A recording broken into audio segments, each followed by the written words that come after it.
It's the spooky and my favorite time of the year once again, and what would be more fitting than making a my thoughts on video about yet another indie horror point-and-click adventure game for Halloween. This game is titled Nightmare Frames, developed and published in June 2022 by a solo award-winning Spanish developer José María Meléndez, better known as Postmodern Adventures. I have had my eyes on this particular developer for some time now, even before Nightmare Frames, for they have also made a couple very retro and cool looking free-to-play adventure games inspired by the 80s classics. Urban Witch Story, which looks like a lost sequel to the first Police Quest, and Billy Masters was right, that looks very similar to Maniac Mansion. Nightmare Frames is the developer's first commercial game on Steam, going for as low as about $13. And while looking at the pixel art that was made for this game, and looks like it belongs to a game from the mid-90s, I can see the reason for the price tag. And unlike the two earlier titles that I mentioned, this one is a supernatural horror thriller that takes the player to the streets of Hollywood of the 80s, a small haunted town, and even hell itself. But is the game worth your hard-earned cash? My name is Siperos and these are my thoughts on Nightmare Frames. The story is set in 1985 and is about a B-movie screenwriter, Alan Goldberg, who is trying to write a script for the sequel to his last successful horror flick, Lunatic, that is so popular with horror fans that its villain is even compared to the likes of Jason Voorhees, Michael Myers, and Freddy Krueger. But he is frustrated, feeling like his career is going nowhere and is stuck writing B-horror slasher flicks. He wants to write something more meaningful and groundbreaking that can win an Oscar, like his last drama Almost Dead, become successful, rich, famous, and respected like some of the people in the movie industry that he looks up to. One day he meets an eccentric millionaire, Helen Westmore, who practically owns Hollywood and is passionate about movies, especially horror films. She is also a movie collector and makes a deal with Alan. Find and bring her genius horror director Edward Keller's rumored last unpublished lost film that is said to be the scariest film of all time. Which is easier said than done because Keller went missing in the 60s and no one knows where he was last seen. In exchange, Helen will grant Alan anything he desires, like helping him advance in his career. Directors would be fighting over any script he writes if it's suggested by Helen. Naturally, Alan accepts the offer and starts asking around Hollywood, looking for clues about Keller's and the film's whereabouts. We spent the first half of the game in Hollywood and LA, and it feels like a detective story with nothing too interesting or scary happening, and we mostly learn about Alan's life and relationships with people as close to him as anyone cares to be. So the story starts slow. Where the game's main plot really starts to kick off is in the second half, where we spend most of our time in a small, haunted, almost abandoned town of Serena in Sacramento, that has had its own fair share of tragedies ever since the first settlers arrived and founded the town. And as the game's Steam page already spoiled us about, Nightmare Frames also takes you briefly to what can only be described as hell, as its third and last short act. This half of the game is easily more interesting and the best part of the story. It had some very unsettling, sad and disturbing moments and revelations, and I was really looking forward to seeing how the story would be wrapped up. And it had a satisfying enough happy ending. But like I said, the first half of the story is pretty slow, especially now when I look back and compare it to the second half. I can imagine some people getting impatient with it, wondering when the good stuff comes. But because I'm an old movie enthusiast, including horror films, be it black and white classics like Dracula and Night of the Living Dead, or 80s slasher movies like Nightmare on Elm Street and Friday the 13th, to which this game makes a lot of references, including actors and directors, I enjoyed my time in LA and recognizing horror cinema as well as other 80s pop culture references. It's also a rather serious, or seriously told story considering the overall premise, and not as campy as I originally expected.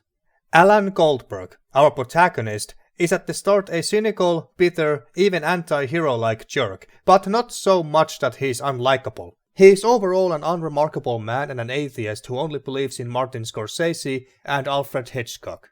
An everyday LA city dweller trying to make it big in Hollywood and is relatively successful and popular with horror fans. I really like his journey and story arc that changes him as a person.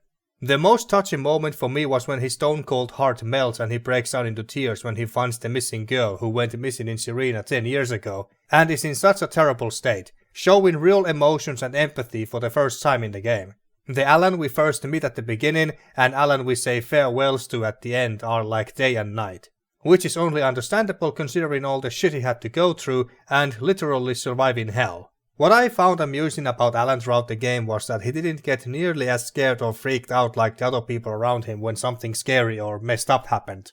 I guess being a horror screenwriter and having watched so many horror movies make you more indifferent towards things that are supposed to make you feel fear. The game has a colorful cast of side characters, some more down to earth and realistic, and some more peculiar and following your typical horror tropes. Some are fun and likable, while others just terrible and even despicable.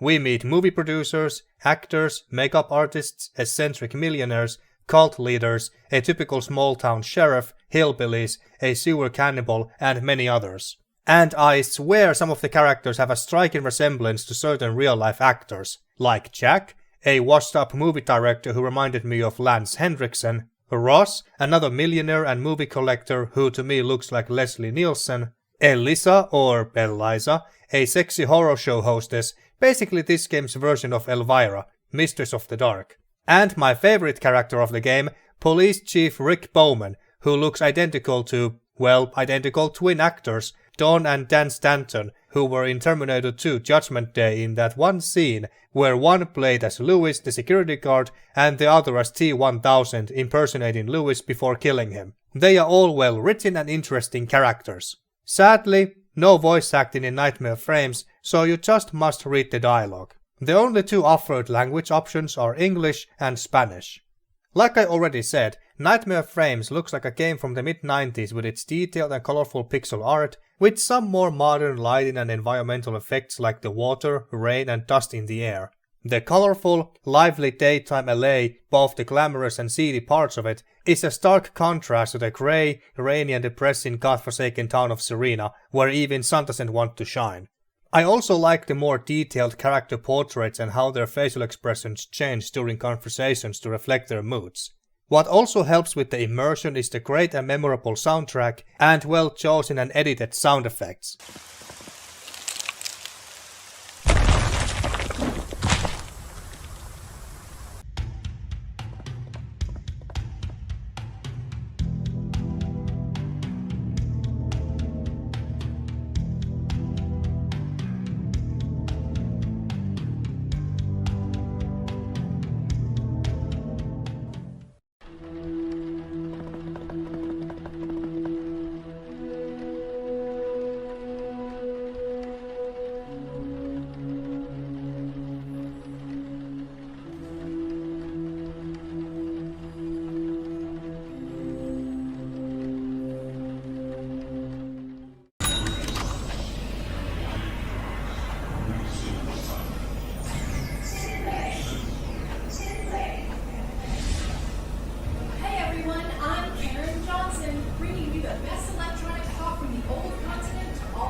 You can tell that the developer paid attention to fine environmental details to make the world believable. Nightmare Frames is a very narrative-driven game, similar to Unavowed. During the first hour or so, there isn't even any puzzles to solve yet, and you're just moving from location to location, talking to people, doing odd jobs and errands that require you to talk to other certain people. Yeah, there's a lot of talking in this game, which is why it's unfortunate that the game doesn't have voice acting, especially considering how well written the characters are. But anyway, the few puzzles that the game has are your traditional item-based and environmental puzzles. You pick up items and carry only a handful of them at most in your inventory. The puzzles are fine and easily deduced. I had very little trouble solving them, and I never got stuck for too long, so the story's pace didn't suffer because of it. I just wish there was more creativity in the puzzles, and just more of them in general, because the game doesn't feel very interactive due to the lack of them. This is an adventure game you pick up for the story, the puzzles sometimes feeling like an afterthought. The most redundant puzzle being the one in the sewers where you need a screwdriver to remove this grill from a window. You find one nearby and try it on the grill. It doesn't fit into the screw. You then try it on the electrical panel, open it, and what do you find? Another screwdriver, and that's the one you use to unscrew the grill off the window. So we needed to find and use a screwdriver to get another screwdriver to proceed. Was that really necessary? There is no highlight feature to help you spot pickable items and interactable objects better in the environment, so you just must find what you need with good old pixel hunting. But finding items I needed to proceed was never an issue for me, so I never thought such a feature was needed. If you are a movie buff, Nightmare Frames is certainly for you, for it is a love letter to movies and especially 80s era of horror filmmaking. There's enough film related content, like movie references, even optional horror cinema and 80s music related arcade quizzes. The story is intriguing with a colorful cast of well written characters, some more down to earth but fun and interesting, while others follow certain horror tropes. But the first half of the game can be a slog to get through and feels more like a detective story that is slowly building up the second half, that is better paced, much darker and spookier, with some very tragic characters, disturbing imagery, unsettling atmosphere, and surprising twists and turns with a satisfying enough happy ending. I wish the game was longer though. Due to the game being one of the shorter adventure games that I have played, and the puzzles not being numerous or challenging enough to keep you occupied, you can easily beat Nightmare Frames in about 6 to 8 hours. I don't know what Postmodern Adventures' next project is, but after playing Nightmare Frames, I am now certainly even more interested in checking out their previous free-to-play titles in the meanwhile. And there you go folks. Those were my thoughts on Nightmare Frames. What are your thoughts on the game? Let me know in the comments, and thanks for watching.